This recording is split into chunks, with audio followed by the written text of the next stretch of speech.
Christy. Today I want to talk to you about learning from those with special needs. So as I continue living through this summer and begin trying to plan for the fall, I find myself still so uncertain and confused. Okay, now I realize part of that is just because life is uncertain right now. Restrictions abound and they change with regularity. It can be hard to keep up with what the current restrictions or requirements are in my area, let alone in other parts of the country. But this week, I've been thinking about the impact it's having on our loved ones and how we can learn from them.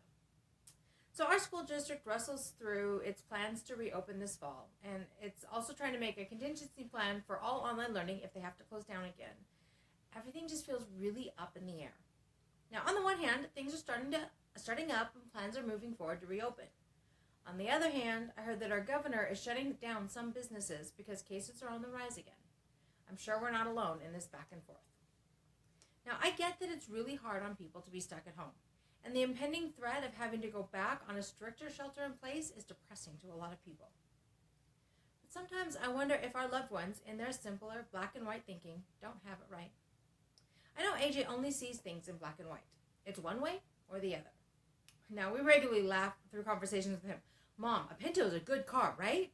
No, AJ, it's a piece of junk. Yeah, it's junk. And yes, he really does do a 180 on a position in the span of 2 sentences. We laugh about it all the time. But he's also the one member of our family who has literally left home the least during this shutdown. Now, I was thinking about it as I was writing this post, and I came up with 6 times as I was writing it, and then maybe I thought of one more time after that. So 6 or 7 times thereabouts in the last 4 months. Yeah, you heard me right. And most of those have been in the last 6 weeks or so. But he's been happy as a clam this whole time. Okay, I know part of that's his personality. He's very content at home doing his thing on a screen. Now, we've offered to take him with us to do whatever we're going to do, but we usually get a, no, I good, you have fun. In his black and white thinking, this is what we need to do, so he'll do it. It's not safe to go out, so we stay home. Period. End of discussion. Now, yes, he does wish that he could go visit his grandparents, but it's not safe, so we stay home. Done. You get the idea. But as I look at him, part of me wonders if he's not in a better place.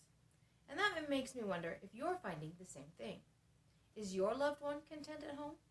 Or is all this time at home driving them crazy, like so many of us? Do they have a perspective on something that you think you need to adopt as well? I know one of the big lessons that I've learned from AJ is to accept things as they are. He's been known to say, oh well, accidents happen. Or, oh well, that happens sometimes. And while there's a lot of times I'd wish he'd take things a little bit more seriously, I also have to admit that letting so much just roll off of him does have its advantages. He doesn't tend to get upset over very many things. Sure, there are times he gives us attitude when we tell him to do something, but it's usually because he's hangry, like hungry but not admitting it, or he's tired. Now, otherwise, he's pretty easygoing and just lets things roll off of him. Oh, well, I just don't get it. Now, many times, I want to just look at him in utter confusion. What? How can you say that? Okay, so those words don't actually leave my mouth, but the thought is definitely there. And yet, when I really look at the situation, I have to realize that he is much healthier about this all in a lot of ways. Now, once again, I find myself grateful for the lessons that he teaches me without even realizing it or trying. The key for me is to keep my eyes open to be ready to learn these lessons. Which leads me to my question for you this week. What lessons is your loved one teaching you? Are there any that you'd like to share?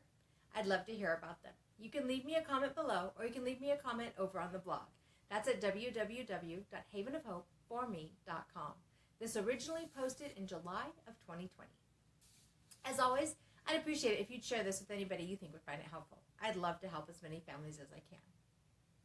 Sign-up lists for the email list are over on the website. They include a download of something that can help you out. Signing up lets you know about all newly released content as soon as it's available. I'm continuing to learn from AJ's way of looking at life so that I can continue to say that life is good and there is never a dull moment.